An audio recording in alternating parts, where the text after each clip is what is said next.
Mr. Speaker, permission to use a prop. We're not allowing props today, Mr. DeMaio. Then why have you become props to Governor Gavin Newsom's presidential campaign? That is what SB 280 is, an unnecessary special election at a cost of $250 million. Why? Because his campaign for president has been going down in flames and he needs something to prop up his chances. Make no mistake about it, this is a political stunt, an unnecessary, costly special election because Gavin Newsom needs chum in the water for political attention. You know it and I know it, and you're allowing state taxpayer money to be used for it. My friends across the aisle say that this is no more than a special election like the recall was in 2021. But let me tell you why there's a big difference. The recall in 2021 was a citizen's right. You may disagree with it. I know you all likely voted against it. But it is a right of the citizens to collect signatures and place items on the ballot and trigger a special election. For many, that raises a simple but critical question. Why should taxpayer money be wasted on an election that does not directly serve the public, especially at a time when every dollar could make a difference in funding vital programs that ordinary people rely on?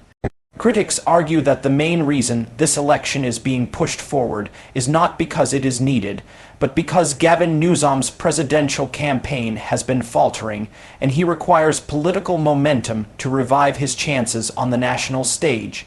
They see SB 280 not as a step to improve democracy or strengthen California's institutions, but as a calculated move to keep Newsom in the spotlight, create political noise, and generate national attention. Instead of focusing on the budget deficit, education, healthcare, or law enforcement, the administration is funneling resources into an election whose primary beneficiary appears to be the governor himself.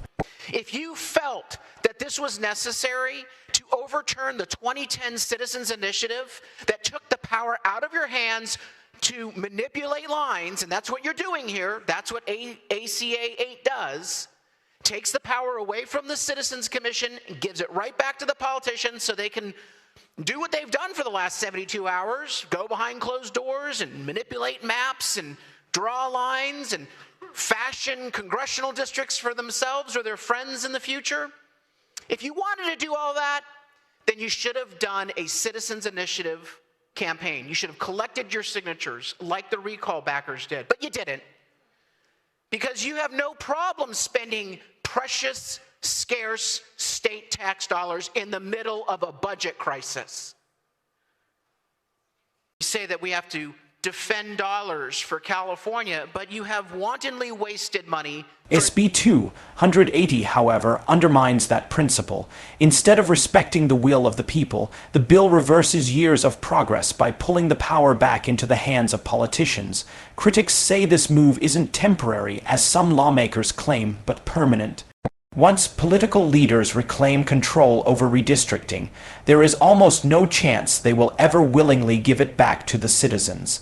History has shown that when politicians take power, they hold onto it tightly, shaping rules in their favor and closing off opportunities for reform. What voters are seeing now feels like a betrayal, because the promise of the Independent Citizens Redistricting Commission was that politicians would no longer be able to redraw the map behind closed doors, cutting deals that serve themselves rather than the public. The danger here lies not just in the process itself, but in the erosion of trust. When citizens created the commission, it was a way to ensure fairness in elections and faith in representation. It gave voters confidence that their state leaders respected their will. Money, for example, giving free health care to illegal immigrants at the cost of $10 billion and counting.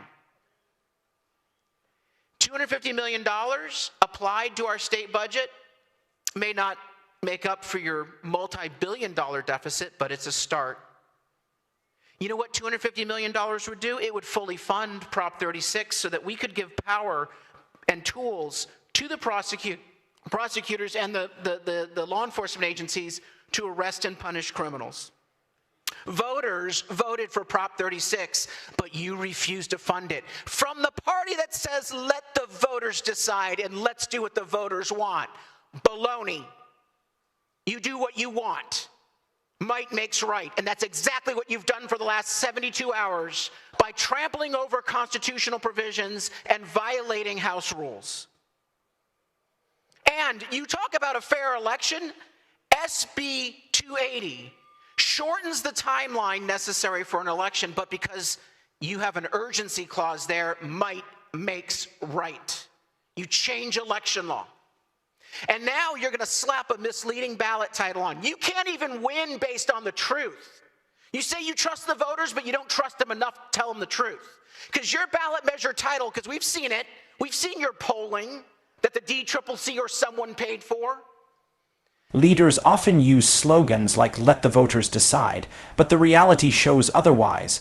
When it comes to issues that benefit political elites or reinforce their control, the people's voice is honored. When it comes to issues that require financial responsibility or challenge political agendas, the people's voice is dismissed. This inconsistency erodes trust in government and leaves citizens questioning whether their votes truly carry weight. If Prop 36, a measure that directly addressed safety and crime, can be brushed aside, what faith can voters have that other initiatives will be taken seriously? Adding to this frustration is Article 21 of the California State Constitution, which specifically prohibited politicians from drawing district maps for themselves. That Article 2 was the result of voters demanding fairness. Yet lawmakers are now openly ignoring it through measures like SB 280, which allows them to once again manipulate lines behind closed doors. This demonstrates a pattern of disregarding constitutional rules and citizen-backed reforms whenever they conflict with the interests of those in power. It shows that the will of the people is not just being ignored, but actively overturned when it doesn't suit political objectives. At the same time, taxpayer money continues to flow into projects and programs that voters did not prioritize. Billions are being allocated to areas such as free health care for undocumented immigrants, while urgent voter-backed measures like Prop 36 remain unfunded.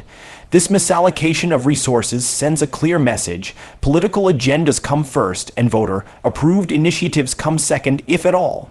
The contradiction is striking.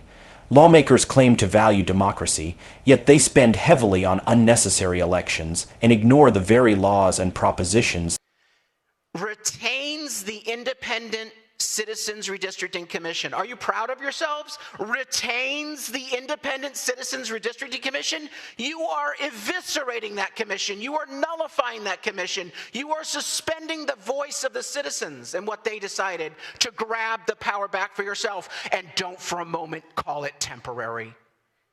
You know darn well that this is permanent. You will never give the power back to the people once you seize it back from them. 30 seconds. And finally, you say that you're going to respect the vote of the people. Did you do that with Prop 36 by fully funding it? No. Did you respect the vote of the people who put Article 21 in our state constitution and said you shouldn't have the ability to draw maps? You're drawing a map in violation of the state constitution. You don't care about what the voters said. You're disregarding it from 2010. Oh, but they'll retroactively approve our decision here. Will they? Give them an honest ballot title. You'll see what these voters Thank you, Mr. DeMaio. Thank you, Mr. DeMaio.